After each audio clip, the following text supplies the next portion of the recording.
Let's talk about the Tecno POVA 6 Neo. Is this device any good? Is it worth the hype? Can it handle gaming? You'll find out in a minute.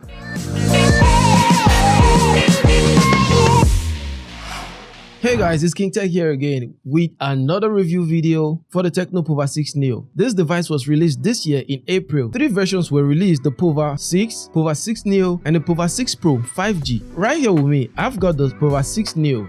Check out this device. The main selling point for this device will be its 7000 mAh battery, which is quite impressive for a budget device. And interestingly, the POVA 6 Neo is the only version that was released this year with 7000 mAh battery. The POVA 6 and the POVA 6 Pro 5G all have 6000 mAh battery, but then they support 70 watt fast charging as opposed to the Neo that only supports 30 watts. Probably that's the trade-off, or you'll find out some more. But regardless though, on a single charge and regular usage, say text messaging, calls, and slight gaming, you're sure to get 2 to 3 days battery life with this device. And with the support for super fast charging at 33 watts, you're sure to charge this phone from 0 to 100% in a little over an hour, 30 minutes. Considering the size of the battery, that's kind of reasonable. Let's talk about the build quality. First and foremost, it's an all plastic build, no metal parts whatsoever, but it doesn't feel cheap nonetheless. On its right side, you have the volume up, volume down, and the power button, which also doubles as a fingerprint scanner, which is very snappy by the way. On the left side though, we only have the SIM card tray and a memory card to expand the memory if you want to.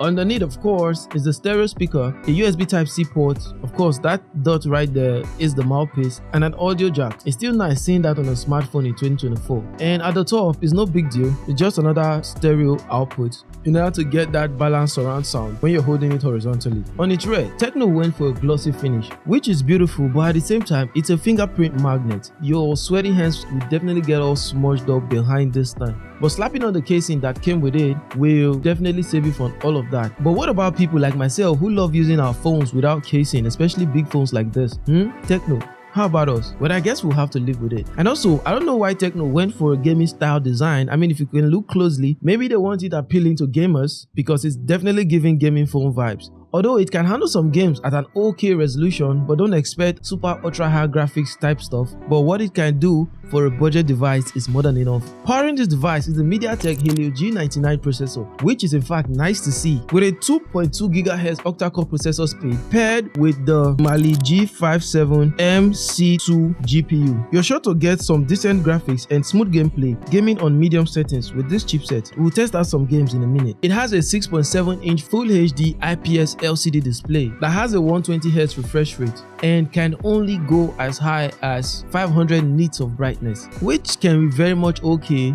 using it indoors, but outdoors under direct sunlight will definitely be challenging. The colors on the screen looks okay as what you would expect from an IPS panel, and I realized that the POVA 6 Neo is the only version in the lineup that has an IPS display. The POVA 6 and the POVA 6 Pro 5G all had AMOLED screen and can even go as high as 1300 nits of peak brightness. Bruh, I don't know why Tecno decided not to show the 6 Neo much love in terms of screen brightness, so it's what we're getting. The POVA 6 Neo is IP54 certified, which means it can handle dust and water splashes with no issues. That doesn't mean you should always have it around moisture or whatsoever. It comes with 8GB of RAM, which can be extended further to 16GB using virtual RAM, and it's running Android 14, which is great with iOS 14.0. Perfect. This device is available in two storage options, 128GB and 256GB respectively. Something I realized right off the bat was how good the speakers on this device sounded.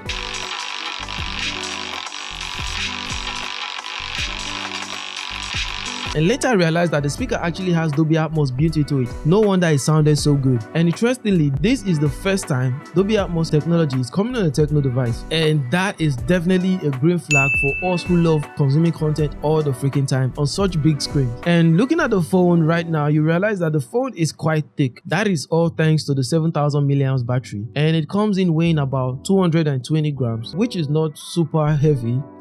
It's quite understandable given the battery size. Let's talk about its camera. It has a 50 megapixel rear camera and an 8 megapixel front facing camera, which is nicely placed given that it doesn't intrude while consuming content on it. You almost wouldn't notice it's there. Thank God it wasn't a notch compared to iPhones that actually have a literal notch that takes that part of the screen off completely. So this is definitely a good one. The camera quality on this phone is decent. Again, 50 megapixel compared to the Nova 6 and Nova 6 Pro that has over 100 megapixel. But yeah, Tecno, more questions options for you guys still. And still on the camera, the 6 Neo can take pretty good pictures, especially in a well-lit environment. I mean, you're not expecting iPhone quality on the 6 Neo though, but it can definitely give you some good pictures. These are some pictures taken with this device. On the video side though, it can record up to 2K at 30 frames per second or 1080p at 60 frames per second. So guys, this is what the front-facing camera looks like. It's not amazing in any way, it's not cutting edge whatsoever, but it's very much usable if you ask me.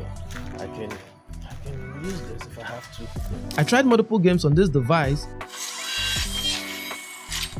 Although I'm not really big on gaming on a mobile phone, I'm more of a console guy, but I downloaded a couple of them nonetheless, and trust me, I think I'm getting addicted to this thing because the screen size is very encouraging to play games on, as opposed to my iPhone 12 Pro that has tiny screen, and even at that, iPhones are not really all that for gaming, you know. This was Shadow Fight 4. As you can see, the gameplay and graphics is nice.